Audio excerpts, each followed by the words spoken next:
Bonjour et bienvenue à tout le monde. Nous sommes à ce moment 67 personnes qui sont déjà là. Il y avait une centaine de plus qui se sont inscrits. Alors, j'espère que nous aurons d'autres qui vont se joindre à nous. Bonjour et bienvenue à ce webinaire sur COVID-19 et santé planétaire, crise ou opportunité. Je m'appelle Christina Zarowski, je suis prof titulaire en santé mondiale à l'École de santé publique de l'Université de Montréal et directrice actuellement sabbatique du département de médecine sociale et préventive. Et je vais modérer cette discussion, ce panel aujourd'hui et les questions après. Je voudrais commencer avec certaines informations administratives. Je suis dans une petite cabine avec un horrible Wi-Fi dans l'Outaouais. Alors, je vous invite d'éteindre vos caméras et vos micros s'ils ne le sont pas encore. Je pense que tout le monde doit être sur mute. Si jamais je perds ma connectivité, il y a Emmanuel et les autres panélistes qui pourront suivre pendant que j'essaie de me reconnecter. Mais j'espère que ça ira. On a le grand plaisir d'avoir trois collègues, trois panélistes avec nous pour nous aider à l'École de santé publique et notre communauté en santé publique de réfléchir sur les enjeux plus larges que le COVID-19, plus large que la santé publique, plus large même que la santé, et de réfléchir sur comment ça peut nous affecter, comment nous pouvons aborder ces thématiques dans notre travail de recherche, de pratique, d'enseignement, de citoyenneté, de militants. Et peut-être de nous inviter à œuvrer un peu à l'extérieur de nos propres murs. Alors, nous allons avoir à peu près une 45 minutes de panel, de discussion, de présentation avec et des échanges entre les panélistes, et puis une demi-heure de questions.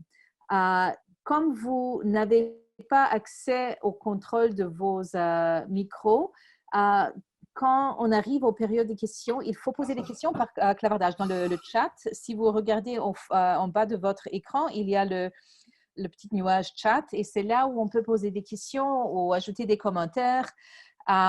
Et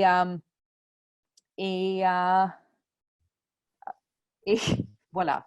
Et comme je suis incapable de ne pas lire immédiatement quand il y a quelque chose, j'ai lu déjà la première question et on va avoir un échange sur la base de ça. Oui, cette conférence va être enregistrée avec la permission de nos panélistes et sera diffusée après.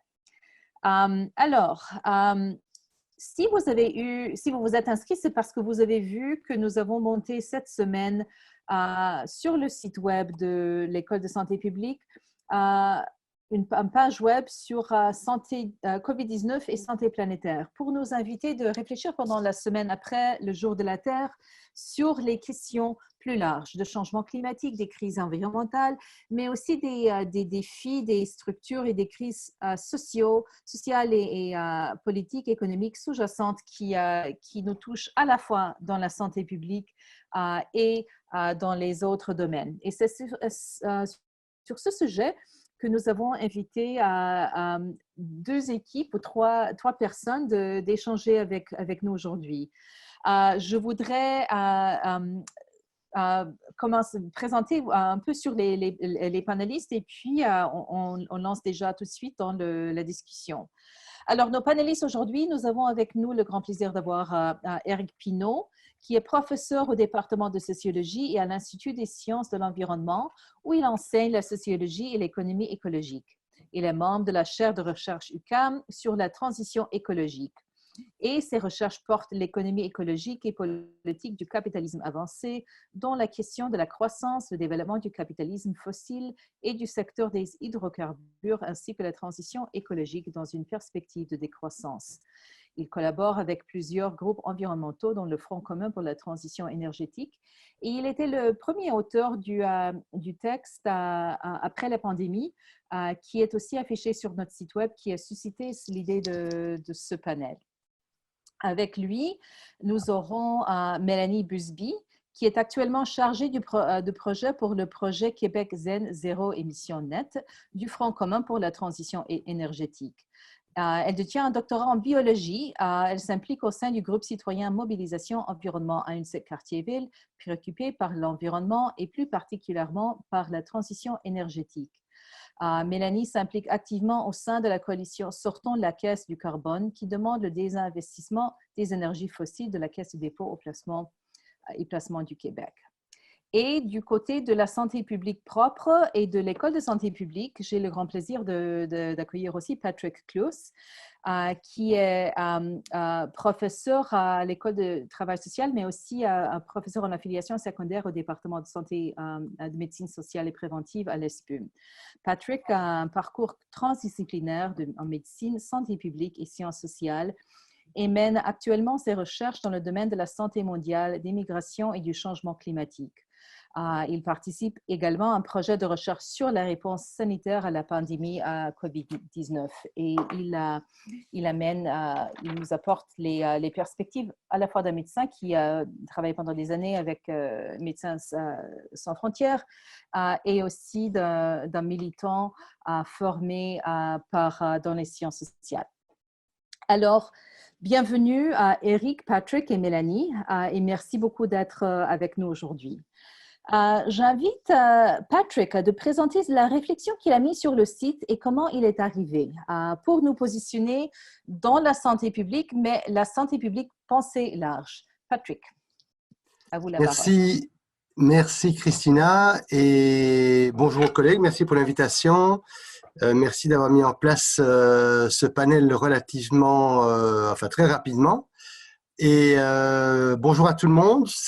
Bon, on le sait, je le répète à chaque fois, mais c'est assez spécial d'avoir un ordinateur et une salle en face de moi et une salle virtuelle.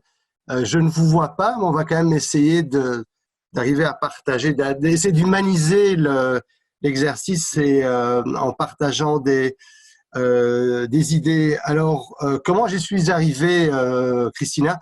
Mais c'est simplement que, comme tout le monde, depuis le début de la déclaration du contexte de pandémie qui nous affecte, on peut dire sur la planète, sans doute tout le monde, d'une manière ou d'une autre. Et c'était le fait d'avoir couché sur papier simplement ce qui me venait à l'idée dans ce contexte. Alors, ayant un intérêt anthropologique, comme toi, Christina, et très certainement d'autres, finalement, que ce soit sociologique ou anthropologique, c'est de considérer cette pandémie Covid-19 comme étant l'expression ou la révélatrice des sociétés, à la fois de leur force et de leur faiblesse. Mais étant donné que nous sommes très vite passés de l'urgence climatique, en y étant toujours bien entendu, mais au niveau des représentations et des discours, cette urgence climatique a été en partie ou complètement effacée par la pandémie. Mais je pense qu'il est intéressant de maintenir cette urgence climatique. Et en parlant d'urgence climatique, je préférerais même parler plus largement de la dégradation de l'environnement, dont le changement climatique est lui-même seulement finalement une des expressions. Mais quand je dis urgence climatique, je pense à dégradation de l'environnement. Donc de faire un lien entre Covid-19, de cette pandémie, et l'urgence climatique, et de voir finalement ces deux phénomènes comme étant l'expression, donc la révélation finalement des sociétés et de leur dimension à la fois politique, sociale, économique, sanitaire, collective, individuelle, etc. Donc c'est vraiment dans cette optique-là que j'ai couché sur papier quelques réflexions finalement qui ont été publiées sur le site. Donc il faut vraiment voir ça comme un ensemble de réflexions, de thématiques. Je pense qu'elles sont toutes liées les unes aux autres, mais l'objectif ici de ma part n'est absolument pas d'apporter quoi que ce soit comme réponse. J'essaierai d'être le moins prescriptif possible, mais juste de soulever finalement des thèmes un petit peu comme si on prenait finalement des données qualitatives et puis qu'on commence, certains d'entre vous l'ont déjà fait, à en faire une analyse thématique sans aller en profondeur Mais en tout cas, l'exercice, c'est vraiment de faire émerger, d'ouvrir la discussion, de faire émerger des thèmes, d'essayer de faire des liens entre eux, et tout en maintenant finalement un lien entre Covid-19 et urgence climatique. Donc une des premières thématiques sur laquelle j'ai réfléchi, c'est la question évidemment des vulnérabilités, des discriminations et des inégalités sociales dont on parle de plus en plus. Alors bien entendu, Covid-19 possède une dimension bien évidemment médicale, microbiologique, fait appel à plein de domaines de la médecine. Je pense que tout le monde est probablement devenu, c'est un véritable cours médico-sanitaire dont on est tous acteurs, enfin participants et acteurs pour le moment, où on apprend plein de choses. Et autant il y a énormément d'incertitudes, autant je suis convaincu que tout le monde a commencé à apprendre des termes et à parler d'immunité, de transmission, de mesures de santé publique, etc. Et donc, ce que ça met, je trouve, en exergue, c'est vraiment cette question de vulnérabilité. Et on a pu remarquer que beaucoup de pays, même très riches, sont très vulnérables et ont été exposés à cette pandémie, et en étant complètement déstabilisés finalement par un micro-organisme finalement, et face auquel ils n'étaient que très très peu préparés, alors qu'ils sont préparés à construire des infrastructures, à dépenser énormément d'argent pour les équipements militaires. Ces grands pays riches sont devenus excessivement vulnérables et complètement bousculés par ce qu'il nous arrive. Alors, les pays dits vulnérables, bien entendu également, mais ce qui est intéressant, en ayant un projet de recherche, notamment sur les impacts des changements climatiques sur les sociétés et les populations, notamment dans les Antilles, je remarque qu'il est intéressant de noter que les petits États insulaires sont finalement, ou ont réussi finalement à se protéger contre la pandémie, en tout cas pour le moment. Je croise les doigts en espérant que ça dure. Par contre, s'ils sont plus ou moins protégés du point de vue médico-sanitaire, parce que très vite, bon, déjà confinés en étant des îles, mais de par les situations géographiques, et très vite, en ayant fermé les frontières, finalement, il y a eu des cas importés, et il y a très peu de transmission, encore une fois pour le moment, de transmission, comme on appelle, communautaire.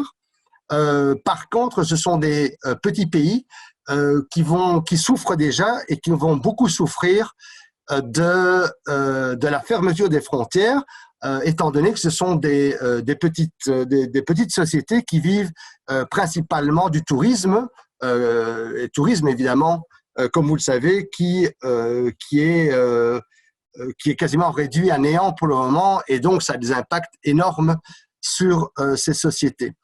Christina, j'ai combien de temps? Parce que là, je suis parti. Allô, Christina? À peu près 3-4 minutes. Ah oui, donc je vais aller beaucoup plus vite. Alors la question des vulnérabilités, évidemment, des individus, on en parle de plus en plus dans la mesure où les familles, les individus et les groupes qui vivent dans des situations de précarité ont beaucoup plus difficile de vivre le confinement et sont beaucoup plus exposés à des situations de précarisation, soit parce que des personnes ont perdu leur travail, ont perdu leurs revenus, ou soit alors parce que leurs conditions de travail qu'ils continuent risquent de les exposer au fait d'être exposés au virus et à la maladie, et également des conditions de précarité qui font que des gens avec des maladies chroniques seront également plus à risque, comme vous le savez, comme vous l'avez appris, à développer la maladie. Alors donc vulnérabilité au niveau des États, vulnérabilité pour certaines tranches de la population, plus en particulier dans les sociétés. Et évidemment, on remarque que des sociétés où il y avait déjà un système de protection sociale ou qui ont le pouvoir financier de mobiliser un système de protection sociale afin de réduire le fait que les groupes filent en état de pauvreté, de précarité avancée. Et donc, tout l'intérêt, on le remarque, d'avoir un système de protection sociale fort, comme on a pu remarquer également, l'État finalement a récupéré un peu un rôle ici qu'il avait peut-être un petit peu perdu ces dernières décennies, ou qu'il s'était vis-à-vis de l'État néolibéral en ayant, on va y revenir si j'ai le temps, sur le fait que l'affairisme, la privatisation a pris de plus en plus envergure, et on a remarqué l'intérêt quand même d'avoir un État social fort. Alors on a vu également du point de vue des inégalités, on le vit au Québec, on le voit également dans certains autres pays où les personnes âgées évidemment sont relativement, en tout cas celles qui vivent surtout en institution, que rien que la dimension institutionnelle, le fait de vivre en institution, met les gens finalement à risque.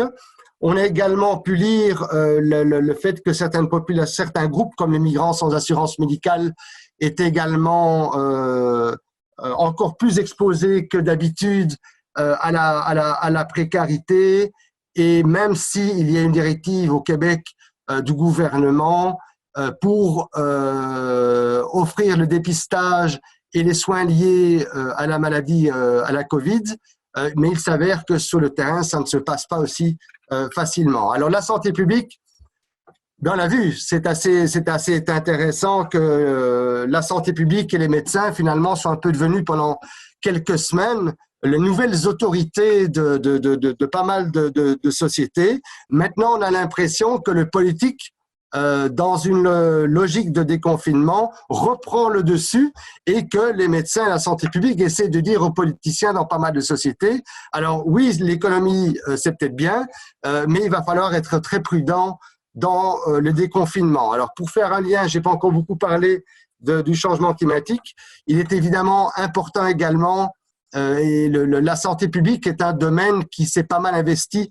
ces derniers temps sur le changement climatique, et de montrer que la santé publique est également pertinente dans le domaine du changement climatique, en termes de mesure des impacts sociaux et populationnels du changement climatique. Donc, je pense que, de nouveau, sans vouloir être trop prescriptif, on verra ce que ça donnera dans le futur. Les ressources en santé publique ont, dans beaucoup de sociétés, été très limitées ces dernières années. On va voir si effectivement, est-ce que les sociétés vont se rendre compte qu'il va falloir investir plus en termes de santé publique, pas seulement au niveau du système de soins, pas seulement dans le curatif et les milieux hospitaliers, mais également dans le système public et dans la surveillance, et également l'intérêt de faire des liens entre la santé et la société. Alors, une des autres thématiques, c'était, j'en ai déjà un petit peu parlé, c'est la logique de marché et les émissions de gaz à effet de serre. Beaucoup de sociétés, et de plus en plus depuis, bon, je vais pas, on le sait, le capitalisme ne date pas d'hier, mais avec l'instauration et l'installation de l'État néolibéral, d'une orientation de plus en plus vers la privatisation, l'affairisme, la logique marchande et la productivité, on a remarqué effectivement que cet aspect de cette organisation politique et économique finalement se retourne contre les sociétés dans un contexte d'épidémie. On a vu la manière dont les logiques de marché et de compétition se retournent notamment contre des grandes sociétés telles que les États-Unis, qui en sont fervents de cette compétition.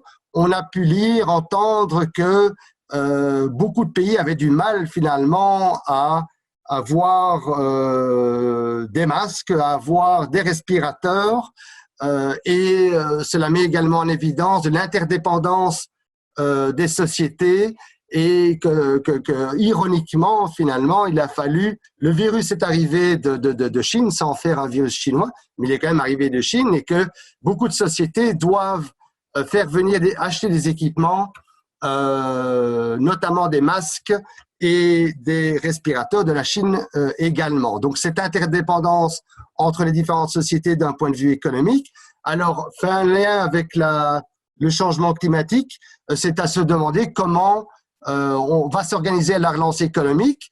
Est-ce qu'on on va repartir dans une relance économique et une augmentation des gaz à effet de serre qui évidemment pourrait avoir des effets désastreux sur la santé planétaire, sans parler de l'exploitation pétrolière et minière qui semble reprendre, enfin ne pas reprendre certains élans, puisque dans l'Est du Canada, apparemment, certains forages ont repris.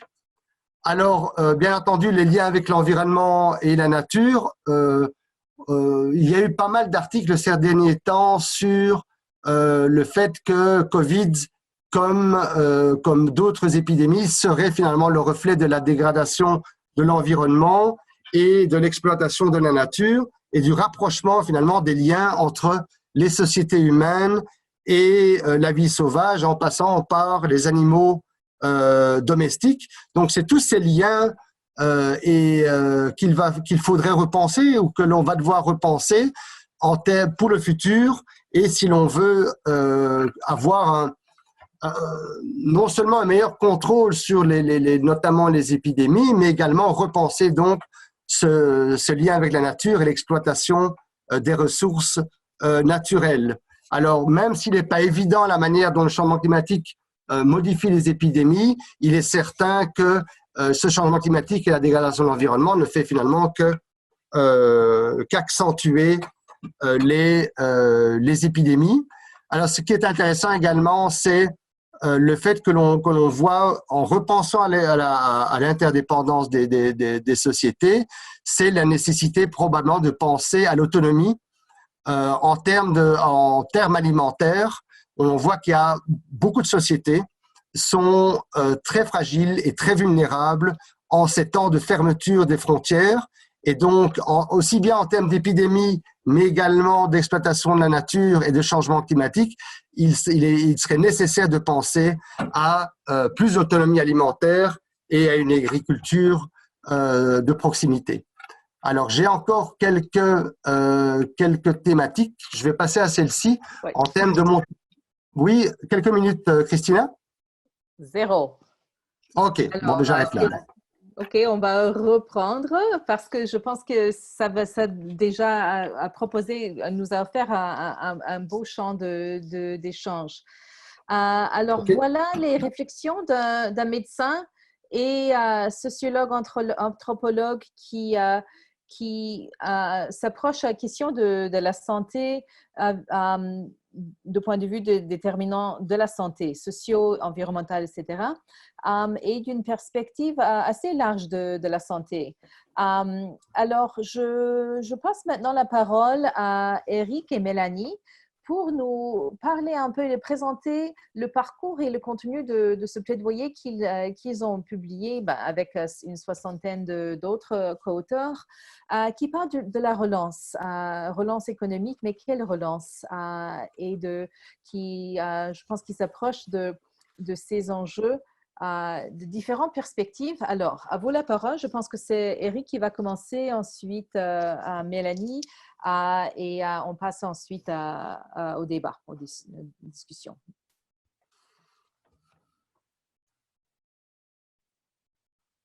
Oui, donc merci beaucoup, premièrement, de nous avoir invités. Mais de m'avoir, je vais laisser Mélanie parler pour elle-même, mais en tout cas de m'avoir invité avec Mélanie. Moi, je vais commencer par peut-être parler plutôt de ce qui nous a fait réagir et ce qui nous a mené à publier, à rédiger, puis après ça, à rallier beaucoup de personnes pour arriver à publier cette lettre qui visait, dans le fond, à infléchir ou à participer à un débat public sur l'inflexion que l'effort de redressement, de redémarrage ou de relance devait avoir dans le contexte post-COVID. Je vais peut-être juste commencer par peut-être une information. Après ça, je vais tomber dans un PowerPoint, mais peut-être un point de départ. Ce qui nous a fait réagir, en fait, et ce qui a provoqué l'effort de réflexion qui a mené à la lettre, c'est la manière dont on parlait d'une reprise comme un retour à ce qui était là avant. Dans le fond, c'était un petit rebondissement et on pouvait rapidement retrouver ce qu'on appelle dans le jargon que vous utilisez sûrement en santé publique aussi, le business as usual, le scénario de référence. Et nous, on sait qu'un scénario de référence ou le business as usual de l'économie, c'est un réchauffement entre 5 et 8 degrés Celsius, tout dépendant de comment on l'examine. C'est un effondrement de la biodiversité. C'est bon, je pourrais continuer. Là, c'est un dépassement des limites planétaires pour plusieurs cycles biogéochimiques, dont phosphore, azote. Bon, alors c'est une véritable catastrophe sur un horizon de 20-30 ans. Ça, c'est peut-être donc, ça, c'est la première idée. La deuxième idée, c'est que l'effort de redémarrage, et ça, c'est vraiment plus mon diagnostic d'économiste, puis je vais le partager un peu plus formellement dans quelques secondes, mais l'effort de redémarrage va être massif. Il va falloir vraiment avoir un degré d'intervention très important pour que l'activité économique reprenne, peu importe la forme sous laquelle elle reprend. Et le comparatif qu'on a d'un effort de redémarrage équivalent, ça serait ce qu'on a fait dans l'après-guerre au retour des soldats après la Deuxième Guerre mondiale, ou ce qu'on a fait en Europe pour reconstruire l'Europe. Et on sait que ce type d'intervention massive et soutenue, c'est venu complètement baliser la trajectoire de développement des sociétés européennes, même globales et planétaires, pour tout le 20e siècle. Puis on est encore en train de vivre à l'intérieur des ornières qui ont été mises en place là, à la fois dans les années 30 pour réagir à la dépression, puis de 48, mettons, à 52, 53, pour reconstruire l'Europe et convertir notre économie de guerre en économie de paix. Et donc, on se dit, bien là, on est devant un effort similaire qui va avoir un impact similaire à long terme.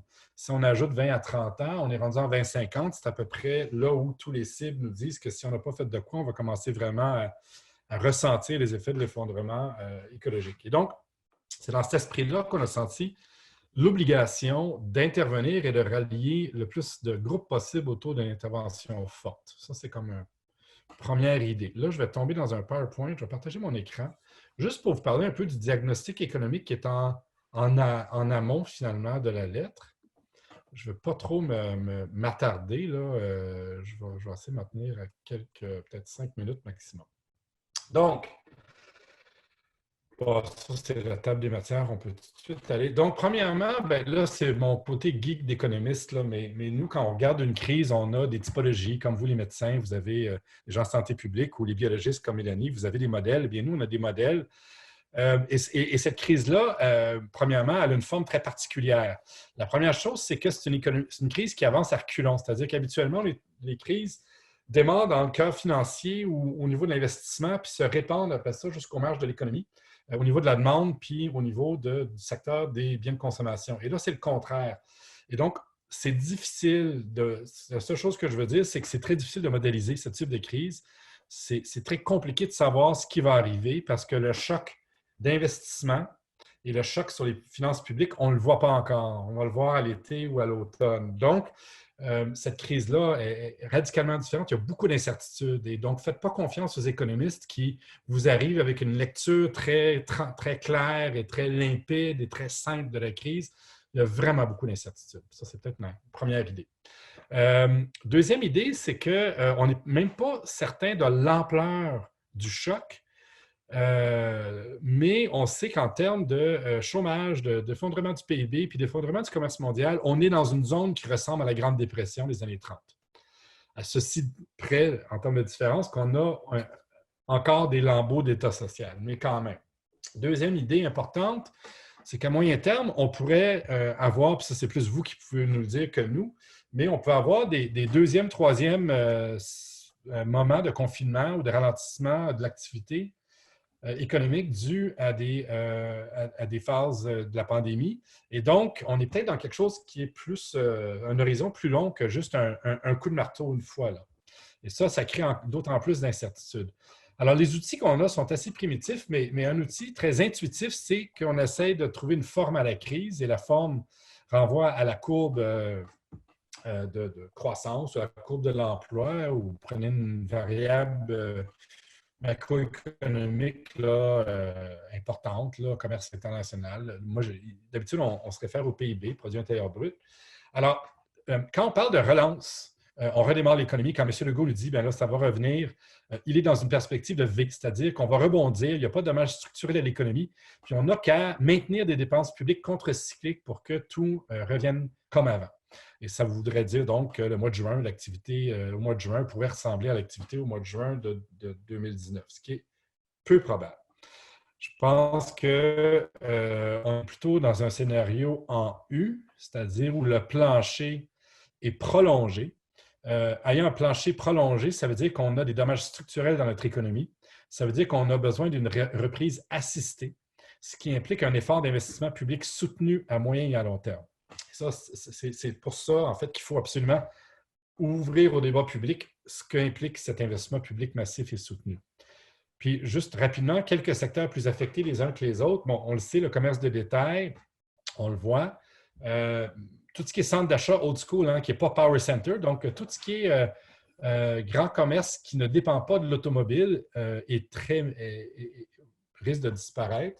Et les secteurs vraiment affectés, je vais revenir, aviation et énergie, ça je vais revenir, c'est un cas particulier. Alors, je vais continuer un peu le diagnostic. La première ronde de stabilisation, la première ronde d'intervention, celle dans laquelle on est actuellement, je ne vais pas tout lire ce qui est là, mais ne vise qu'à stabiliser la situation. On a deux outils. Là, on soutient le pouvoir d'achat des ménages, puis on injecte des quantités massives de liquidités dans les marchés financiers. C'est pour ça qu'on a un peu de crise financière actuellement. C'est les banques centrales qui ont vraiment appris de 2008. On soutient tout ce qu'on peut, incluant malheureusement les pétrolières et les gazières, en rachetant leurs dettes via la Banque centrale.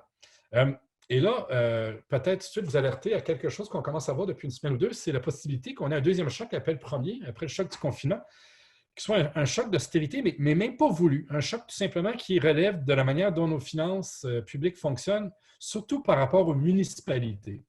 On l'a déjà vu à la Ville de Montréal et on va le voir, d'autres municipalités vont devoir, parce qu'elles n'ont pas le droit d'avoir un déficit, parce qu'elles n'ont pas les ressources d'un État souverain capable de battre monnaie et d'émettre sa dette de manière souveraine, ils vont devoir couper radicalement dans leurs dépenses, ce qui va créer un choc. Et aux États-Unis, on s'attend à ce que ça s'applique également aux États. Donc, on va peut-être assister, malgré la bonne ou la mauvaise volonté du gouvernement, à un premier choc austéritaire dans les semaines à venir. Et ça, c'est vraiment problématique parce que souvent, ça renvoie des services de première ligne qui assistent directement les populations. Alors, face à ça, qu'est-ce qu'on a comme réponse politique probable?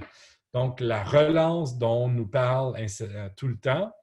Bon, la stabilisation, c'est un effort de 4 à 5 du PIB, ce qui est quand même déjà quelque chose. Ça, c'est ce qu'on a, c'est l'équivalent de ce qu'on a dépensé pour redresser l'économie en 2009-2010. Mais la relance, donc ce qu'on va commencer à mettre en œuvre à partir de juin, juillet, puis surtout à l'automne, là, l'FMI et l'OCDE mentionnent des chiffres autour de 8 à 12 du PIB. C'est quasiment 10 de ce qui se passe dans l'économie qui est pris en charge, non seulement par l'État, parce que ça, l'État est déjà omniprésent dans notre économie, mais non, qui est pris en charge par des politiques spécifiques de relance. C'est massif, c'est du jamais vu depuis plusieurs générations, et ça doit au moins être soutenu pendant 2 ans. Alors, on parle vraiment d'un effort, là, comme je disais, comparable à ce qu'on a fait pour reconvertir notre économie après 1945. Et tout ça dans un contexte structurel avec la crise, et ça, je pense que Patrick l'a bien soulevé dès le début de son intervention, une crise comme la COVID, ça révèle des faiblesses. Eh bien, il y avait des faiblesses et des tendances structurelles que révèle cette crise. J'en ai souligné ici 5, je vais juste les nommer rapidement, mais on constate que notre secteur des très grandes entreprises est massivement surendetté. Ça, c'est une première chose. Deuxièmement, nos ménages sont extrêmement fragiles, malgré une reprise économique depuis 2010. On a des ménages très fragiles qui vivent de paye en paye. Oui, on avait du plein emploi, on avait même une pénurie de main-d'œuvre, mais tout ça grâce à une genre de flexibilisation très précarisante. Donc, redémarrer l'économie, c'est aussi redémarrer cette situation au niveau de l'emploi. On est pris dans un processus, et ça fait 20 ans que ça dure, mais c'est accéléré par la crise actuelle, de monopolisation, surtout en Amérique du Nord, de grands pas de notre économie. Les grands gagnants actuellement de la COVID, c'est 3 détaillants, hein, c'est Amazon, Costco puis Walmart. Là. Et tous les autres souffrent. Et ça, je le nomme parce que Patrick l'a très bien expliqué, on voit aussi qu'on dépend matériellement de circuits économiques très allongés. Et ça crée des enjeux d'approvisionnement et de sécurité à tous les niveaux, alimentaires, industriels et au niveau des services clés, comme les services informatiques ou de technologie. Puis finalement, ce que ça a révélé aussi, c'est que depuis, je dirais, plusieurs générations, le travail se divise dans notre société. On devient de plus en plus interdépendant sur le plan économique. On dépend de plus en plus sur l'emploi puis le marché des biens de consommation pour subsister comme individu, surtout ici en Amérique du Nord, mais en Europe également. On a perdu nos manières de produire pour nous-mêmes, soit individuellement ou en famille ou en collectivité réduite, par quartier, par village ou par campagne. On a troqué ça pour une très grande indépendance individuelle, mais qui repose sur une très grande interdépendance. Et là, on se ramasse avec des individus peu résilients sur le plan de la subsistance, en fait. Il y en a même des pans entiers, il y en a même qui ont perdu des capacités aussi basiques comme le ménage et s'alimenter, se faire à manger. Et aussi une résilience collective faible à ce niveau-là aussi. C'est le plus qu'on a gagné en autonomie individuelle, qu'on a perdu en résilience collective. Et donc ça, la crise a très bien révélé cet aspect-là. Et donc, la relance pourrait être utilisée pour confronter ces processus. Je finis avec, parce que je vais laisser après ça Mélanie prendre le relève sur le contenu. Moi, je m'en tiens juste avant le contenu. Je veux juste souligner là, le cas particulier de deux secteurs, énergie et aviation, qui sont vraiment en ce moment les très grands perdants à moyen terme. Là, hein. Boeing vient d'annoncer les mises à pied de 16 000 travailleurs aux États-Unis. On n'a pas encore l'impact à Montréal, mais ça va être important parce que Montréal a la grappe aéronautique qui est très forte et qui dépend de Boeing et d'Airbus, et les deux vont très mal. Juste pour vous dire, c'est le rapport de l'Agence internationale de l'énergie qui vient d'être publié ce matin. Alors, on dit voyage en avion en Europe, moins 90 %. Transport routier, moins 50 %. Un résultat positif, réduction. On estime qu'on va assister à une réduction globale de 8 % des GES en 2020 grâce à la COVID. Mais quand on regarde les graphiques en bas ici, on voit le choc de la COVID qui commence à, et là, ça fait juste commencer, là, qui commence à se rapprocher des chocs des grandes guerres et des grandes dépressions et même de la grippe espagnole en termes de demande énergétique, en termes d'émissions. Alors ça, les émissions n'ont jamais été aussi importantes et on voit qu'ils n'ont jamais baissé aussi rapidement. Et on voit les secteurs qui sont les grands perdants de cet ajustement de notre usage d'énergie. On voit pétrole, charbon, gaz et nucléaire comme étant là où la demande faiblit. Alors, pourquoi je voulais finir avec ça? J'ouvre la porte à Mélanie après, mais je veux finir avec ça parce qu'à 8 % de réduction des GES, on n'est même pas dans la zone Paris. On n'est même pas dans la zone des accords de Paris. Et regardez le chaos économique que cause, le coût économique pour réduire de 8 % nos GES, première chose. Mais deuxième chose, c'est que quand on regarde ce choc énergétique, c'est transport routier et aviation, bien, c'est essentiellement, dans un plan de transition, ce qu'il faut qu'on élimine. Et là, donc, on voit qu'on a des industries qui ne sont pas viables dans le cadre d'une transition.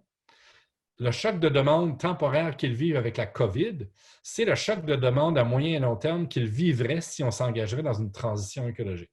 Donc, il ne faut absolument pas, dans le contexte actuel, sauver cette industrie-là. Il faut l'accompagner dans sa disparition et accompagner les travailleurs dans leur redéploiement ailleurs à des emplois d'utilité sociale et écologique supérieure. Puis là, j'ouvre la porte à Mélanie. Je te laisse aller avec ça.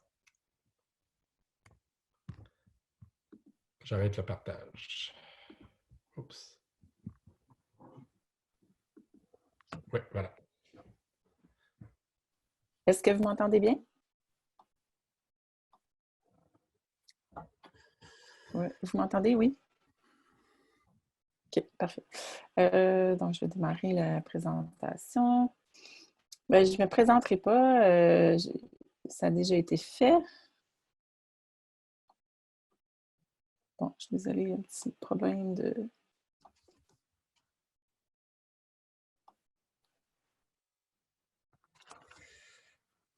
Bon, j'y vais. Je ne me présenterai pas, j'ai déjà été présentée. Donc, oui, merci Eric d'avoir super bien mis la table avec autant de détails et de finesse. Donc là, on va se concentrer sur qu'est-ce qu'on fait maintenant qu'on est dans le bas de ce U ou qu'on s'en va, on se dirige dans le bas de ce U. Donc, les relances économiques habituellement vont viser l'augmentation quantitative de trois choses, l'emploi, la production et la consommation. C'est ça qu'on mesure l'activité économique essentiellement à ces indicateurs-là. Il y en a d'autres qu'Éric a mentionnés aussi. Mais l'augmentation de cette activité-là, c'est corrélé, en tout cas, ça cause ou c'est corrélé avec la crise climatique ou écologique. Donc, c'est intimement lié. Plus on a cette activité-là, plus on s'enfonce dans la crise. Donc, comment ça se fait qu'on était déjà dans cette situation-là?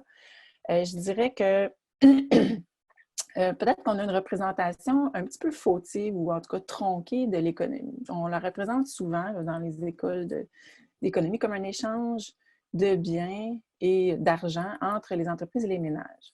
Puis si on est chanceux, bien, on va ajouter à ça, on va représenter le travail qui est aussi échangé en échange d'argent. Puis quand on dit faire rouler l'économie, c'est un petit peu comme si ça tournait dans le beurre. C'est comme si ça tournait dans un grand vide, puis c'était des échanges pas du tout ancrés dans la réalité. Il y a des perceptions, des écoles de pensée, donc entre autres en économie écologique, qui vont représenter l'économie de façon un petit peu plus complexe, puis probablement plus réaliste, où on va voir, est-ce que vous voyez ma souris? Oui, OK. Donc, comme, si je pourrais dire, un petit animal hein, qui a besoin d'intrants, d'énergie puis de matière pour accomplir toutes les activités, produire des biens et des services. Puis à l'autre bout, il y a des extrants. Donc, puis ça survient dans un cadre qui est intimement relié avec les écosystèmes. Donc, on va extraire de la matière, de l'énergie, de l'environnement. Ça passe au travers de ce métabolisme social-là. Puis à l'autre bout, il y a des émissions sous forme de rejets gazeux, solides ou liquides. Puis il y a une petite partie ici qui va être recyclée, recirculée dans l'économie. Mais donc, il y a un lien vraiment direct avec l'environnement. Si on veut un exemple, on a parlé tout à l'heure de la déforestation. À mesure qu'on extrait des arbres, qu'on utilise le bois, bien, on gruge dans les écosystèmes forestiers. Puis on peut, par exemple, entrer en contact avec des nouveaux virus qu'on ne connaissait pas. Hein. On pousse la limite de ce système économique-là pour entrer en contact avec des nouvelles formes de virus. Puis c'est un autre exemple. Au niveau des changements climatiques, les forêts, de détruire ces puits de carbone-là, donc des capacités d'emmagasiner les gaz à effet de serre, c'est des dommages importants qui ont un retour, un impact sur nous. Donc, ce qu'on vise habituellement, l'augmentation de cette activité-là, c'est une augmentation de la taille de l'économie, puis une place toujours plus faible pour cet environnement. Donc, la question qu'il faut se poser, puis ça fait longtemps qu'on le dit, même avant la crise, c'est quels emplois on a envie de favoriser, quelle production, puis quelle consommation on veut stimuler. Puis c'est particulièrement important dans le contexte actuel où, comme Éric l'a mentionné, il va y avoir des dépenses massives de nos gouvernements pour stimuler l'activité économique. Donc, je ne veux pas répéter ce qu'il a dit. Est-ce qu'on peut se demander des secteurs comme les énergies fossiles, est-ce qu'on doit les relancer? Moi, j'allais lancer la question. Éric était plus prescriptif à cet effet-là, mais est-ce qu'on ne devrait pas accompagner ces travailleurs-là pour les aider à se requalifier dans d'autres secteurs? Et puis, est-ce que l'aide qu'on accorde comme ça, donc si certaines aides qui doivent être accordées, est-ce que ça ne devrait pas être une aide conditionnelle à, par exemple, la restructuration du secteur pour faire mieux? Est-ce qu'on doit injecter de l'argent comme ça juste pour repartir l'économie? Mais évidemment, la question se pose. Puis Éric a parlé aussi du secteur de l'aviation. On voit ici les vols dans les aéroports internationaux, puis tous les vols qu'il y a qui sont maintenant 90 % de réduction. Est-ce que c'est ça qu'on devrait favoriser comme activité? Mais Éric a bien répondu à cette question-là. Donc, maintenant, si on veut investir et qu'on veut relancer de l'activité économique, moi, je vois deux axes importants qu'on mentionnait dans la lettre sur laquelle on a essayé de mettre l'emphase. Il y a d'abord la construction de la résilience de nos communautés, puis ensuite, avoir des activités qui sont cohérentes avec la lutte au changement climatique. Évidemment, moi, je vais dans les grandes lignes parce qu'avec 7 minutes, c'est assez bref, puis on pourra en discuter un petit peu par la suite. Donc, dans un premier temps, c'est quoi la résilience? C'est la capacité de nos communautés à pouvoir se relever de chocs qui sont soit cycliques ou bien chroniques, de manière à continuer à remplir ses fonctions. Donc, la crise de la COVID-19, c'est un choc, on le voit, ça nous frappe de plein fouet. Même dans des économies modernes et relativement stables depuis un certain temps, on se rend compte que c'est possible. Donc, on parlait depuis longtemps des changements climatiques.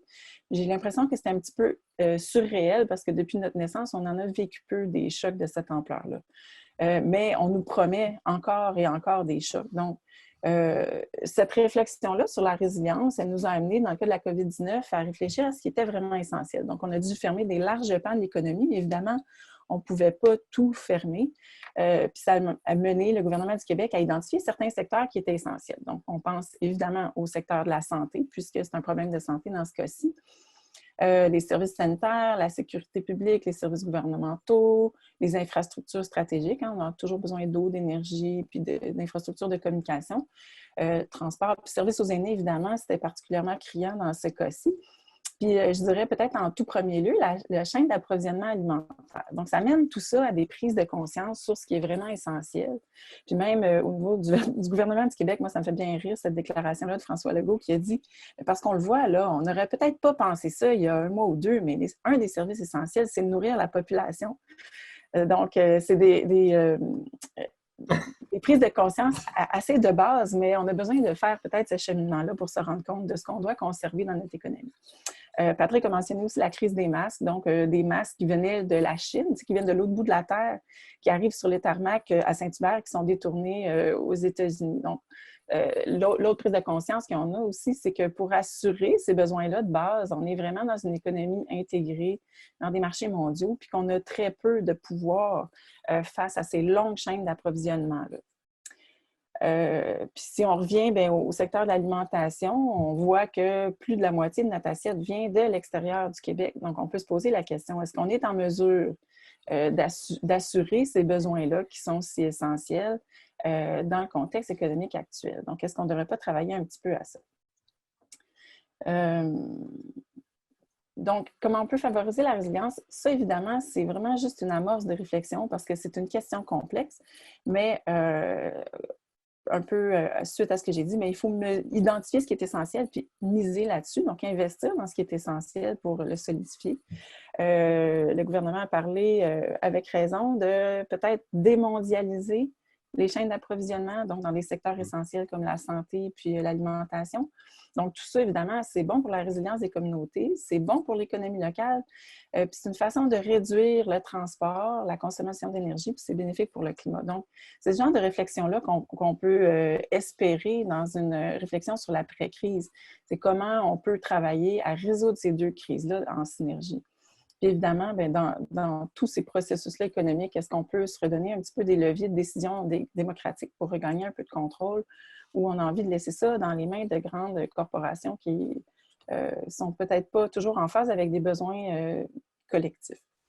Donc, Éric l'a mentionné, des dépenses importantes qui vont être suivies peut-être potentiellement, puis Éric peut-être pourra nuancer là-dessus, mais qui sera peut-être accompagné après d'un discours d'austérité où on nous dira, bien là, on a déjà dépensé 200 milliards au Canada, on n'a plus d'argent pour faire d'autres choses, hein, on s'est concentré. Donc, c'est d'autant plus important de faire les choses qui sont essentielles dès maintenant pour lutter contre les changements climatiques. Donc, d'une part, des dépenses importantes, puis d'autre part, avant cette crise sanitaire-là, on savait que le financement de la crise climatique allait demander des investissements colossaux. Donc, entre autres, pour transformer nos infrastructures, par exemple en transport ou dans le bâtiment, pour changer de forme d'énergie qu'on utilise pour ces tâches-là. Et puis, pour soutenir toutes sortes de mesures, donc qui ne sont pas nécessairement matérielles, mais comme des campagnes d'éducation pour nous aider à comprendre mieux les enjeux des changements climatiques et les solutions qui y sont liées. Puis là, je ne passerai pas au travers de toute la liste. Donc, il y a vraiment beaucoup à faire. Puis, on va rapidement nous dire qu'il n'y a plus d'argent. Donc, c'est vraiment important d'y penser dès maintenant puis de travailler de façon synergique. Donc, pour résumer ce que j'ai dit, qui est assez simple, c'est qu'il faut se demander c'est quels emplois, quelle production, puis quelle consommation qu'on a envie de relancer. Puis qu'on devrait se concentrer dès maintenant à ne pas sauver des pans de l'économie du passé puis qui nous enfoncent plus profondément dans la crise. On a mentionné l'énergie fossile, l'aviation.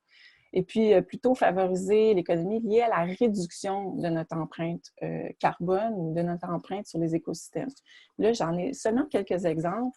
Comme le transport collectif. Donc, le gouvernement Legault a des plans pour le transport, d'avoir des grandes infrastructures en transport collectif, mais aussi de beaucoup d'autoroutes. Donc, il faudrait réfléchir à comment ces mesures-là s'entrechoquent, puis comment on choisit celles qui nous aident à aller de l'avant.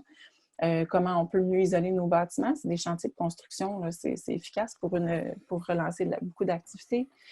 Convertir les utilisations d'énergie, miser sur le commerce local. Donc ça, c'est juste quelques éléments de réponse. Je vais juste terminer en faisant mon petit pitch de vente, puisque je suis chargée de projet pour le projet Québec Zen du Front commun pour la transition énergétique. Donc, on développe une feuille de route pour la transition du Québec. Donc, c'est un document qui a 14 chapitres où il y a des propositions de comment faire la transition, à quoi le Québec zéro émission nette de demain devrait ressembler. Donc, plein de chantiers à lancer puis qui ont besoin de financement. Donc, je pense que c'est ce genre de document-là ou de réflexion-là qu'il faut entrer dans la discussion sur la relance. Et puis, je vais m'arrêter là-dessus, puis on pourra poursuivre la discussion, mais j'aimerais ça conclure en disant qu'évidemment, l'objectif, ce serait de ne pas retourner à la situation anormale de crise qu'on avait avant, mais vraiment d'aller de l'avant pour régler ces deux crises-là d'un seul et même élan. Merci. Je vais arrêter de partager mon écran. Merci, merci beaucoup, Eric et Mélanie. Et Patrick, je vois que le temps passe. Je voudrais vous inviter tous les trois à réfléchir sur peut-être une question à deux parties et puis de passer la parole aux participants, de poser des questions ou des commentaires.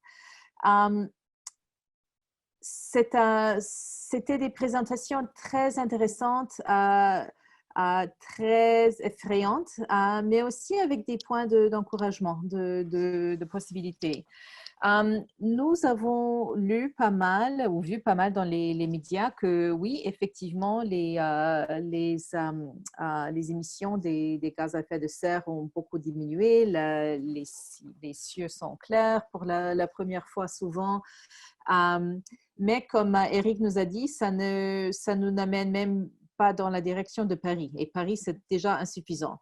Alors, quand je lis, comme directrice d'un département, comme gestionnaire, quand je lis un headline, un gros titre qui dit, bon, ça ne sert à rien, tous ces sacrifices, ça ne sert à rien, on est foutu. Ce n'est pas très inspirant. Alors, je voudrais vous inviter de partager peut-être une idée ou des questions, des soucis, pas pour nous calmer, de nous inspirer, mais de voir, OK, alors qu'est-ce qu'on pourrait faire ou quelles sont les barrières les plus importantes à franchir? Et le deuxième volet, parce que c'est dans une école de santé publique, quelles sont les leçons pour la santé publique? Est-ce qu'il y a des choses que nous, comme professionnels ou chercheurs, devrons faire ou c'est plutôt nous, comme citoyens, qui devons agir? Alors, les deux questions, alors, quoi faire pour que on n'arrive pas juste à dire, bon, ça ne sert à rien, on est foutu.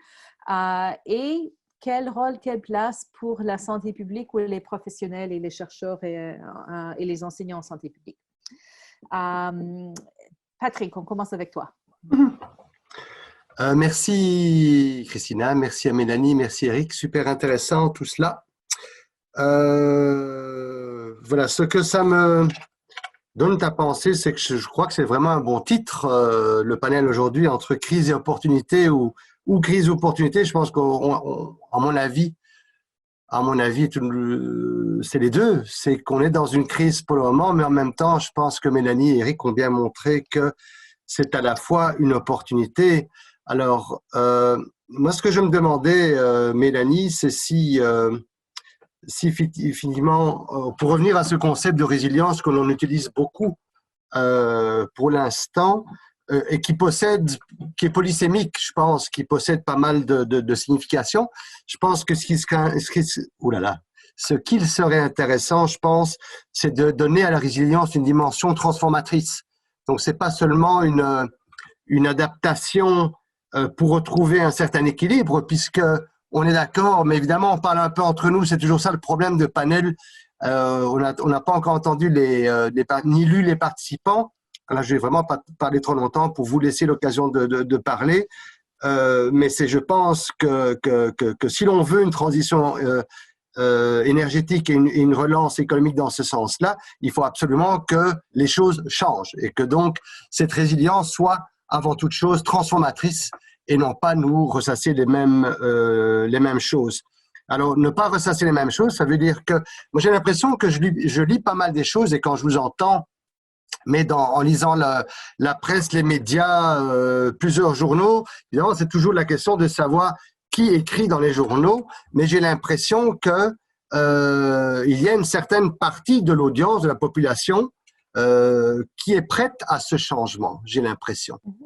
Alors, selon moi, le grand défi, je ne vais pas répéter tout ce que vous avez dit en termes de relance, d'investissement public, de fragilité, d'indépendance, de devoir revenir au local, c'est on est d'accord, enfin si on est d'accord, ou entre nous on est d'accord sur le contenu de ce qu'il faudrait faire, je crois que le grand défi, c'est comment amener ou mettre en œuvre ces idées, ces belles idées, ces idées progressistes, ces idées socio-écologiques, ces idées de justice, ces idées de transformer les liens avec la nature. C'est-à-dire, je crois que le défi, c'est vraiment comment amener ces idées-là au niveau des décideurs notamment politiques. Et alors, pour la santé publique, je crois, Christina, qu'il y a plusieurs, avec ces beaux concepts théoriques de santé planétaire ou encore d'une seule santé, je crois que cette idée de lien entre les sociétés humaines, le monde animal, le monde végétal, je pense que de plus en plus, c'est acquis. Enfin, on est d'accord avec cela, mais maintenant, de nouveau, selon moi, le défi, c'est le lien entre les concepts, ces concepts transdisciplinaires, transsectoriels, et la manière dont ça peut être mis en œuvre au niveau des décideurs. En fait, je pense que c'est là tout le défi. Voilà. Eric? Oui, donc, mettons deux, trois idées comme ça de ce qui reste ou de ce qu'on apprend. En général, puis après ça, la santé, je ne sais pas si je peux me prononcer. En tout cas, je vais essayer, mais ce n'est vraiment pas mon domaine de spécialité. Mais en tout cas, moi, une des premières choses qu'on a vues, c'est ce que représente la fermeture des secteurs des hydrocarbures, ce que représente cette transition-là. Là, les mesures de distanciation sociale, elles ont essentiellement agi là où les politiques de transition climatique doivent agir. C'est-à-dire qu'elles ont, puis par ricochet, ce n'était pas par exprès, c'est par ricochet, elles ont éliminé les avions, une grande partie des avions dans les airs. Elles ont éliminé une grande partie des autos solos sur les routes pour des transports pour le travail. Elles ont diminué radicalement la circulation. On a diminué radicalement la circulation, on va essayer des mesures, de marchandises par camion, par train, par bateau, mais surtout par camion. Et on a vu deux résultats. Premièrement, on a quand même une réduction des GES qui est là, qui est présente, qu'on peut observer. Mais deuxièmement, on voit que ce choc de demande, ça ferme une grande partie de l'économie pétrolière, l'économie des hydrocarbures. Donc ça, c'est quelque chose qu'on a appris. On a vu que il va falloir planifier cette fermeture-là. On le sait que ce choc de demande-là va venir grâce aux politiques climatiques.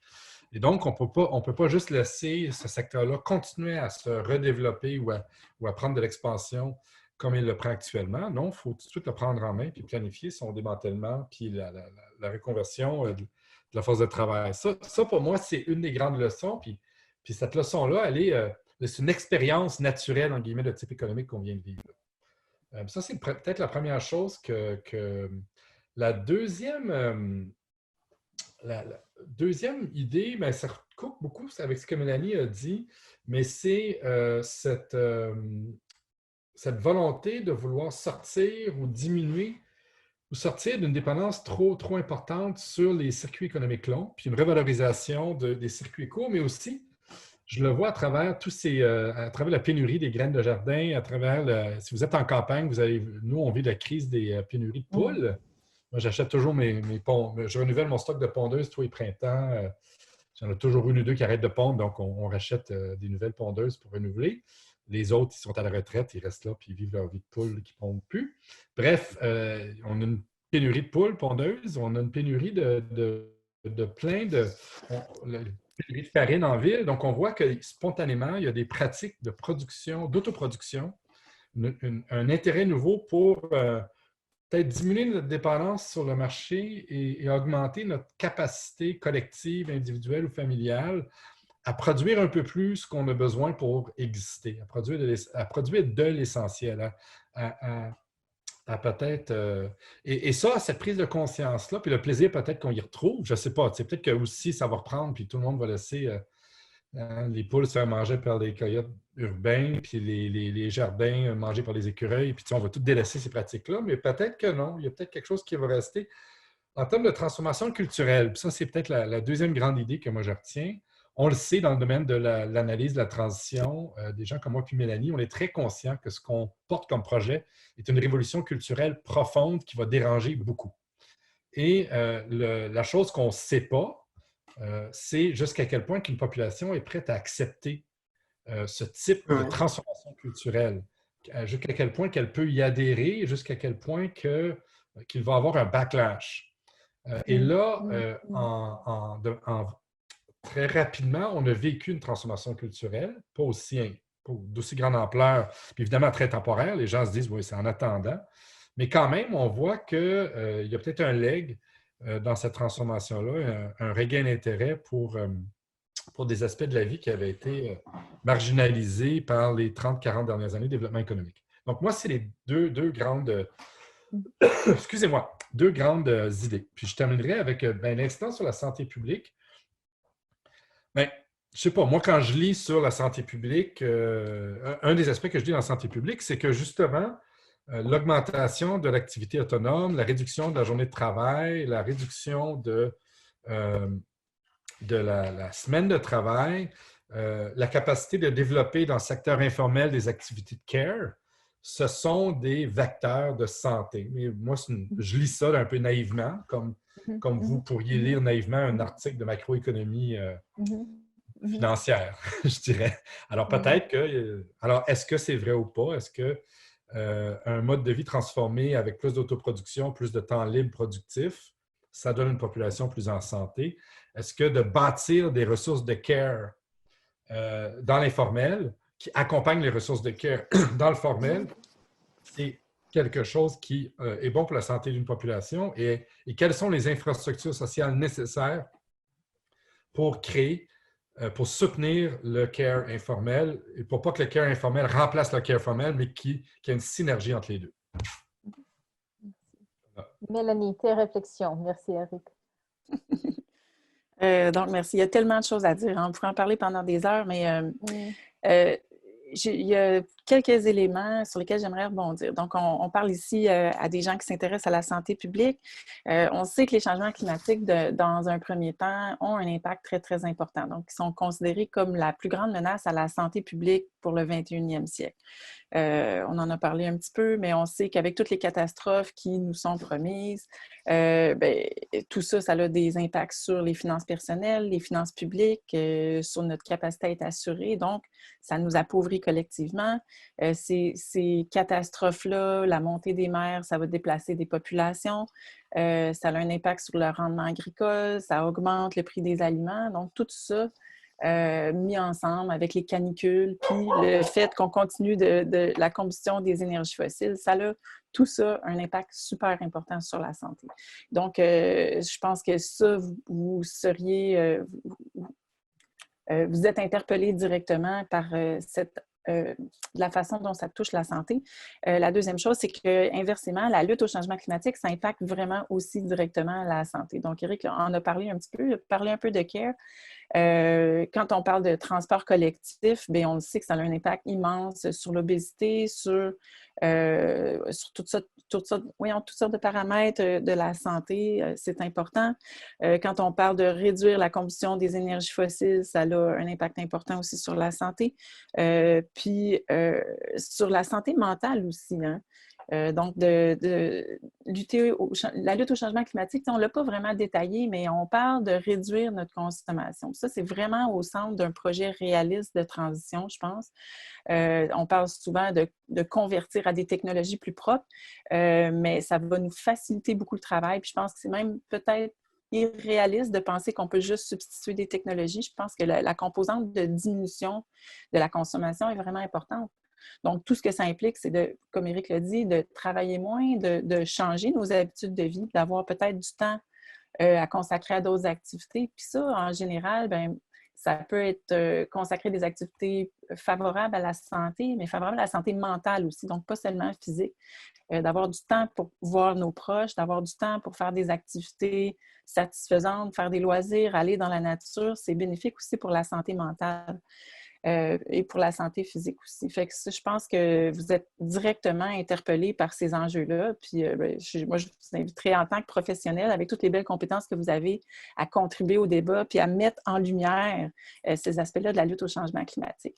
Puis je voudrais juste vous rappeler que c'est vraiment, vraiment urgent. Fait qu'engagez-vous, travaillez là-dessus, puis consacrez-vous là-dedans. Vous pouvez évidemment vous engager en tant que citoyen. Ça aussi, c'est vraiment important. Après ça, l'autre partie de ma réflexion, c'est par rapport à la connaissance de ces enjeux-là. Donc, je pense qu'ici, on a des spécialistes de santé publique qui sont relativement bien sensibilisés et qui comprennent bien les enjeux. Puis, à mon sens, ce n'est pas toujours facile pour les décideurs d'appréhender toute la complexité de la réalité qu'ils ont à gérer. Puis, ils sont souvent soumis de façon assez intense à de l'activité de lobbying d'entreprise. Donc, là, je suis présentement dans des discussions comme ça où on dit, mais c'est bon d'avoir un État libre où chacun peut faire valoir son point de vue, mais il y a des entreprises qui font valoir vraiment très fortement. Donc, ils ont des moyens pour avoir des lobbyistes qui sont rémunérés pour aller faire valoir les points de vue de l'entreprise privée qui ne défend pas nécessairement le bien commun auprès des décideurs. Fait que ce point-là, ce que je voudrais dire, c'est que c'est important que toutes les connaissances qu'on a au niveau des bénéfices à la santé publique et puis des impacts sur les écosystèmes, les populations, tout ça, on fasse plus d'efforts pour les porter à l'attention des décideurs. C'est vraiment important que, tu sais, on voit Legault qui vient du monde des affaires et qui prend conscience que l'alimentation, c'est essentiel. Donc, ça montre qu'il y a vraiment du chemin à faire puis qu'il y a vraiment un effort pour porter à l'attention du public puis des décideurs toutes ces considérations-là. Il y a beaucoup d'énergie, c'est difficile, mais je vous engage, je vous incite, je ne sais pas quel mot choisir, pour vraiment aller dans cette lignée-là. Donc, vraiment créer des ponts avec les décideurs. Puis sinon, je ne sais pas, mais je relancerai peut-être, j'ai vu une question dans le chat à propos de l'éco-conditionnalité, que c'est un petit peu en dehors de la réflexion que ça me donnait spontanément. Je ne sais pas, j'inviterais peut-être Éric, qui est plus ferré là-dedans, à rebondir là-dessus, sur l'éco-conditionnalité. Mais... Je peux bien, c'est d'accord. Christina, si ça te va? Je te lance vite. Je regarde les chats qui sont là et merci de partager tout ça. Je vais voir avec les présentateurs et avec Emmanuel si on peut partager les diapos, de les mettre sous forme de PDF ou quoi que ce soit, oui. Pour voir. Je vais, en tout cas, le mien, je peux le mettre en PDF. Là, je vais corriger les fautes d'orthographe avant. Là, je l'ai fait vraiment juste. Mais nous avons plusieurs merci pour ces réflexions et nous avons beaucoup déjà quelques commentaires ou questions des participants. C'est sûr que quand on parle des changements climatiques et des transitions, des transformations culturelles, économiques et politiques, un des enjeux majeurs, c'est cette notion d'une transformation culturelle. Et peut-être ça a pris ce choc pour montrer que oui, on peut effectivement changer, parce que sinon, il y a cette inertie de voir. Mais les questions qui sont sur le chat touchent de la complexité de ces idées, des jeux de pouvoir. Alors, on parle de démondialisation d'une certaine façon, d'une interdépendance, mais aussi d'une autonomie, d'une autosuffisance, d'une décentralisation et de concentration importante du pouvoir, mais pas peut-être dans le style de Donald Trump, où moi, je préfère NAFTA, je préfère même si j'étais médecin bénévole à Québec dans il y a plusieurs années maintenant, quand il y a toutes les protestations, etc., je préfère un rules-based system au just brute power takes all, winner takes all, Trump takes all. Alors, comment est-ce qu'on peut à la fois travailler cette solidarité, les questions de entraide, d'appui, de solidarité avec les enjeux de démondialisation, effectivement, et décentralisation. Où est-ce qu'on est par rapport à ça, par rapport aux pratiques agricoles que Clara a demandé, des questions de éco-aide, éco-conditionnelle, etc. Pour créer et trouver cet espace à la fois politique dans lequel on pourrait gérer une transformation culturelle pour que ce ne soit pas juste une guerre de tous contre tous qui sera gagnée par le puissant. Veux-tu que je réponde à ça directement? Oui, ou aux questions qui sont sur le chat, comme vous voulez. Bien, en tout cas, je peux déjà parce que c'était une question qui était justement sur le chat, puis je trouvais que c'était une question très pertinente. Puis je pense que ça renvoie, puis je vais faire ça très succinctement, là, mais ça renvoie à la notion d'interdépendance, au type d'interdépendance qu'on étudie. Les changements climatiques, la question écologique pose la question d'interdépendance, je dirais, environnementale et qui deviennent assez rapidement des interdépendances politiques. Mais la façon dont nos économies ont été développées dans les 30 dernières années, depuis les années 70, c'est un long cycle de déréglementation, mais il ne faut pas penser que la déréglementation, c'est juste qu'on enlève des règles, puis on laisse faire les affaires, puis tout s'organise spontanément selon les lois du marché. Ça serait une grave erreur. En fait, à mesure qu'on a déréglementé politiquement l'économie mondiale, c'est constitué à côté un ensemble de systèmes de régulation privés. Les grandes entreprises multinationales, c'est leur job. Leur modèle d'accumulation, c'est précisément de construire des règles en leur faveur, de bâtir les circuits économiques longs qu'elles contrôlent de manière à ce qu'elles puissent maximiser leur capacité d'accumuler. Et donc, on s'est laissé organiser par ces grandes entreprises multinationalisées. C'est elles qui nous ont donné l'économie dans laquelle aujourd'hui on se trouve fragilisé. Et donc, de démondialiser, selon moi, c'est très précisément de retirer à ces grands acteurs leur souveraineté économique pour réaffirmer notre souveraineté économique, politique et économique. Alors, ça peut vouloir dire, à certaines échelles, de rebâtir notre économie sur une base plus locale et régionale, mais ça veut aussi dire de redéployer peut-être une interdépendance politique plus juste, plus démocratique. Pour moi, ce n'est pas incompatible, ce mouvement-là. Voilà. Allez, Patrick, oui. Oui, je voulais ajouter par rapport à ce que Éric vient de dire et ce qu'on a, je pense, tous dit par rapport à ces transformations. Et j'aimerais bien faire un petit exercice rapide de réflexivité et juste montrer que c'est, quand je parlais de la difficulté d'amener, ou plutôt des défis, d'amener des idées dont on a parlé, présentées en termes de transition écologique, que le local suffit pas. Le local suffit pas parce que je ne sais pas dans votre cas, et Éric, dans ton cas, dans l'institution académique dans laquelle tu te retrouves, nous sommes à l'Université de Montréal avec quelques collègues à tenter de changer les pratiques, de changer les politiques. En termes de transition écologique, ça veut dire que, rapidement dit, nous avons des fonds de pension qui sont investis dans les énergies fossiles. Nous avons des fonds de pension qui sont investis dans l'armement et dans du développement non durable. Nous nous cassons les dents avec nos quelques collègues à faire changer les politiques. Il y a une assemblée annuelle du régime de retraite où on demande, s'il vous plaît, désinvestissez, c'est risqué pour l'avenir et même en termes de profit, c'est risqué.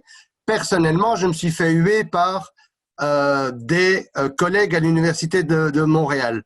Donc, tout ça pour montrer que ce que je veux dire par le défi d'amener ces belles valeurs et principes dont on parle, pas seulement au niveau des décideurs politiques en termes de partis et de gouvernement, mais dans nos propres institutions universitaires au Québec, pour montrer que ces institutions-là soutiennent et reproduisent le discours dominant et le discours économique dominant. Et donc là, je crois qu'il y a un énorme défi également. Et là, je te rejoins, Mélanie, de dire soyons activistes, allons-y, essayons de transformer les choses, mais également dans notre propres institutions dans lesquelles nous travaillons. Voilà. Il y avait des questions. Est-ce que vous m'entendez? Oui, allez-y.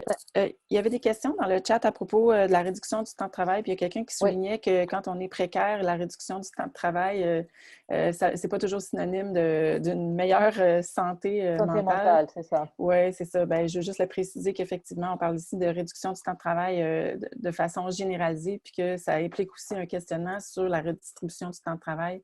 Puis bon, toutes sortes d'autres questions, d'autres sortes de considérations. C'est vraiment à tenir compte dans cette équation-là.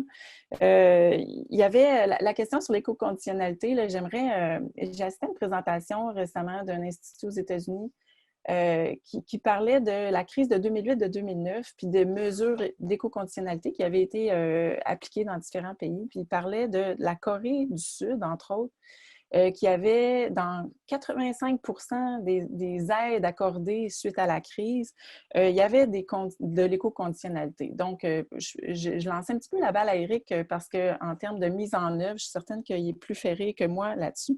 Mais la conclusion, c'était que c'était possible. On se demande comment on peut mettre ça en œuvre, puis est-ce que ça se fait, puis des fois, ça a l'air un petit peu... on a de la difficulté à se projeter dans l'avenir, puis dans la transformation, quand c'est des choses qu'on n'a pas vues. Donc ça, c'est vraiment une démonstration que ça se peut. Je laisse Éric pour la démonstration de comment ça peut se déployer, mais c'est vraiment possible, puis il démontrait aussi que la Corée du Sud s'était relevée plus rapidement que beaucoup d'autres pays. Donc, ce n'est pas nécessairement un prélèvement dans l'aide qui va nuire à la relance, ça va même aider à la relance. Donc, donner des aides, par exemple, on a vu récemment la discussion sur aider les entreprises qui ne sont pas présentes dans les paradis fiscaux. Donc, ça, c'est le genre de conditions, ce n'est pas nécessairement lié à l'éco-conditionnalité, mais c'est des genres de cadres qu'on peut mettre. Puis on dit, bien, l'aide doit aller à certains secteurs, l'aide doit aller à certaines entreprises qui font mieux, ou l'aide doit aller à améliorer nos façons de produire, l'aide doit aller à diminuer notre consommation de ressources. Donc, ça, c'est vraiment possible. Et puis, il y a une autre question qui était dans le chat aussi sur la question de la résilience puis du raccourcissement des chaînes et qui disait que dans certains pays, il y a une certaine dépendance à l'exportation agricole. J'ai pas beaucoup d'éléments de réponse à ça. Puis je pense qu'on ne peut pas prôner l'autarcie. Entre autres, nous, pour le Québec, on n'est pas vraiment un pays beaucoup exportateur. Hein. On a un hiver qui est long. C'est difficile de produire beaucoup de choses puis beaucoup de variétés. On va rester dépendant de ce qui est produit ailleurs. Puis inversement, bien, il y a ailleurs qui produisent facilement et qui ont un avantage peut-être à exporter. Mais au travers de tout ça aussi, la production, on peut se demander... cette production-là, des fois, elle contribue à l'appauvrissement de ces pays-là. Je peux penser, moi, j'ai travaillé sur les crevettes, l'aquaculture dans les pays en développement, dans les pays chauds où il y a des mangroves. Donc, il y a vraiment toute une dégradation des cultures de mangroves, un saccage des cultures de mangroves pour installer des aquacultures de crevettes pour que finalement, nous, on en bénéficie, que ça ne coûte pas cher de crevettes. Mais ça se fait au détriment des pêcheries là-bas, au détriment de la santé des gens, au détriment des sols et puis au détriment de la variété de leur autosuffisance alimentaire parce que ce sont des produits qui sont exportés. Donc, c'est vraiment des réflexions qui ont beaucoup de dimensions puis à laquelle c'est difficile de répondre juste par une mesure mur à mur. Mais je pense que oui, c'est des considérations qu'on doit prendre en compte dans ces décisions-là. Patrick, est-ce que tu as, ou Eric, est-ce que vous avez des commentaires ou des réactions aux commentaires qui sont dans les chats? D'autres? Moi, il y avait cette question d'éco-conditionnalité que Mélanie n'arrête pas de me relancer. Je peux toujours, qui était dans le chat aussi. Je peux rapidement parler de ça. Puis sinon, j'aurais eu le même commentaire que Mélanie par rapport à la production locale. Mais l'éco-conditionnalité, c'est tout simplement une façon de faire l'évaluation des politiques de dépenses publiques puis d'investissement, puis qui peut aller, qui peut être très général au niveau de la planification des grandes dépenses, mais qui peut être aussi, qui peut descendre jusqu'à l'ensemble du secteur public où finalement chaque méthode d'approvisionnement a des critères d'éco-conditionnalité qui viennent baliser toutes les décisions d'achat. Puis pourquoi que c'est... mais là où c'est vraiment important, c'est au niveau d'une politique de relance où on a évalué des projets concurrents d'investissement en infrastructure ou en développement ou en appui à développement d'activités. Puis là où le caractère structurant, bon, puis là, après ça, il faut se donner des critères, hein, ça peut être des critères de biodiversité. On a des indicateurs, c'est pas compliqué, là. On peut avoir des indicateurs d'intensité de GES, on peut avoir des indicateurs de biodiversité. Ça serait les deux plus importantes à développer, en fait, qui viennent après ça comme méthode d'évaluation. Puis pourquoi ça a un impact économique important, comme tu le soulevais? Parce que c'est transformateur. Puis quand tu appliques des mesures transformatrices à ton économie, tu as des retombées à long terme et à moyen terme. Quand on a pris la décision de passer au transport par automobile aux États-Unis des années 50, puis quadriller le territoire d'autoroute de coast to coast, comme on a fait sous Eisenhower, ça a été structurant pour les 50 prochaines années. C'est un investissement massif qui a eu un effet, c'est des vagues d'innovation qui ont des effets multiplicateurs. Alors, on peut s'imaginer que les conditionnalités dans le cadre d'une transition auraient les mêmes effets structurants sur 20, 30 années. Donc, moi, je ne sais pas si j'ai répondu à ce que tu disais, Mélanie, mais sinon, moi, le temps de travail, c'est important. Je vais en rajouter. C'était Léa de la Salle qui a posé la question, puis je vais rajouter. Au Front commun, on parle du principe, avant de parler de diminution du temps de travail pour les individus, on parle du principe qu'il y a une mauvaise allocation du temps de travail. C'est-à-dire que le temps de travail informel est mal réparti dans la société. Il repose sur les épaules des femmes essentiellement. Le temps de travail formel est mal distribué. Il y a des gens qui ont du travail sécurisé, mais il y a beaucoup de flexibilisation qui viennent précariser le travail. Et donc, l'idée de réduire et de réévaluer le temps de travail, c'est pour adresser, c'est un anglicisme, excusez-moi, c'est pour faire face à cette double injustice dans la société. Donc, on en profiterait pour déprécariser, pour créer une flexibilité solidaire du travail, puis pour rééquilibrer la participation dans le travail informel entre les genres et essentiellement entre les genres. Je lis le chat à mesure, donc j'arrête de parler, je laisserai peut-être quelqu'un d'autre. C'est super. Oui, nous arrivons presque à la fin de notre temps. Il y a des commentaires, des questions qui sont très, très riches et très importantes. Nous savons que, nous avons vu que le secteur de l'aviation a beaucoup diminué. Par contre, la contribution au gaz GES est beaucoup plus importante par l'agriculture que pour le transport aérien. Alors, il faut repenser, revoir l'agriculture aussi. Et les systèmes de santé, j'ai vécu plusieurs années en Afrique du Sud, je travaille toujours en Afrique du Sud. Là, on voit les impacts de la crise et comme quelqu'un qui travaille dans la santé mondiale et système de santé, je n'aimerais pas voir non plus, comme a demandé Sophie, que toutes nos ressources deviennent dédiées maintenant aux soins intensifs. Ceci étant dit, la décision de dire, OK, bon, on va laisser mourir quelques centaines de millions, de milliers de personnes, ça non plus, ce n'est pas acceptable. Alors, est-ce qu'on peut voir des façons de repenser nos systèmes hospitaliers, de repenser la disponibilité des soins intensifs, etc., mais aussi de les voir moins nécessaires et moins importants, comme par exemple avec les préventions, comme avec la gestion des marchés, des wet markets, etc., ou une meilleure gestion des liens entre les connexions entre les humains, les animaux, les environnements, etc. Avant de tourner complètement le dos à l'aviation et au transport, n'aurait-il pas lieu de repenser pour ne pas laisser tomber les travailleurs? Voilà.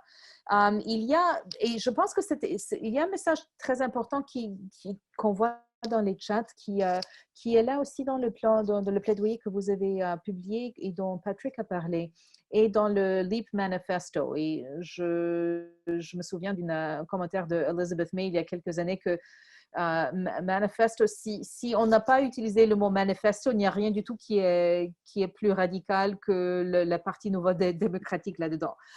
Mais un message qui est important dans tous ces plans, ces propositions de transformation, c'est de prendre soin, de ne pas juste laisser tomber les travailleurs.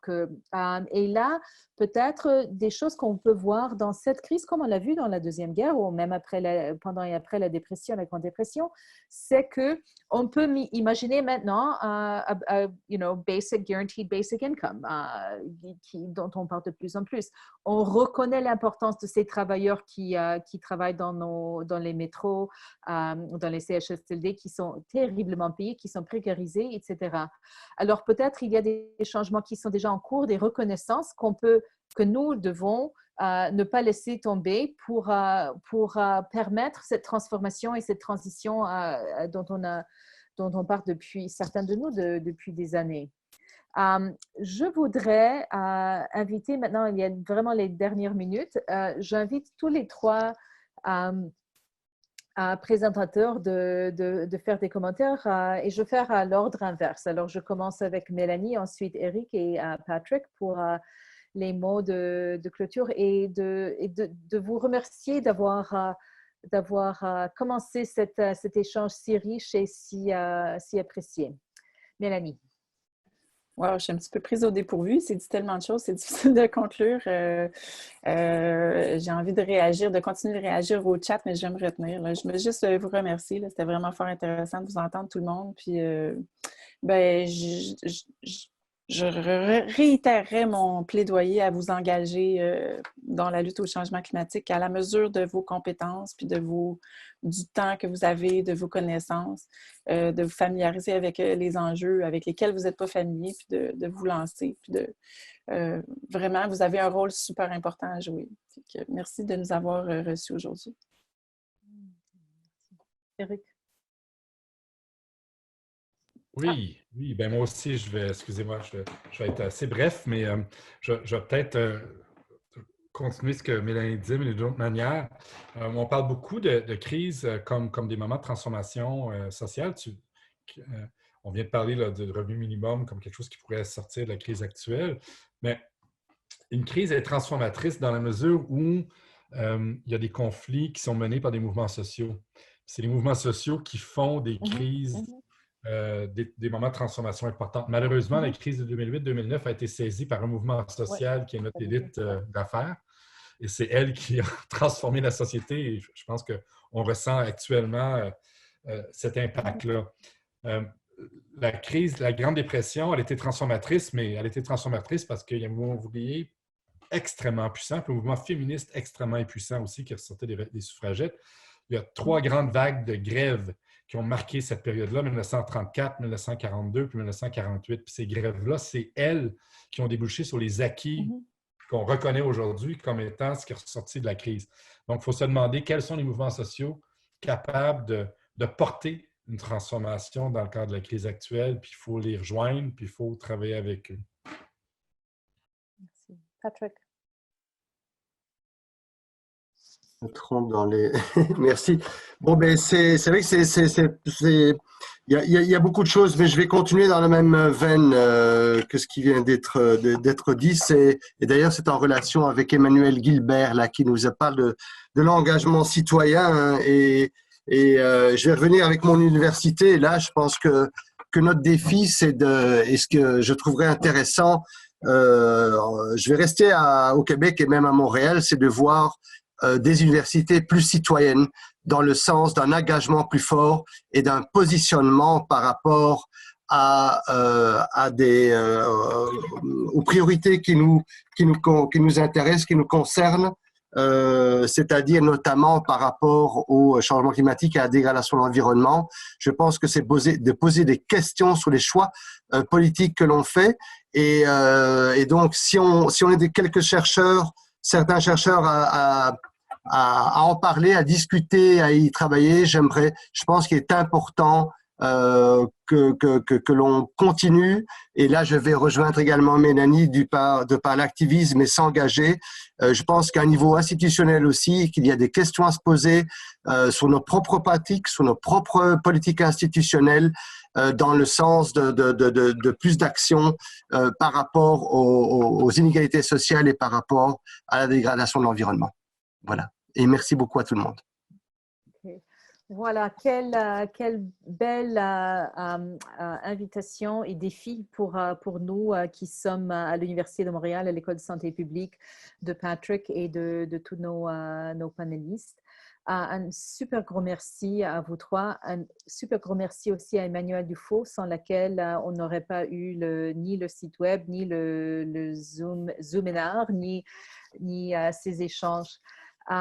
Merci à nos participants d'être venus aujourd'hui et j'espère que ce n'est que le début pas juste une conversation, une réflexion, mais aussi de l'action pour la transformation dont nous avons tellement besoin. Merci et à la prochaine. Merci beaucoup. Merci. Bye. Bye bye, merci. Bye. Merci.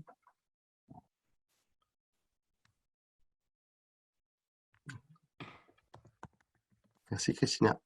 Bye. Oui, merci.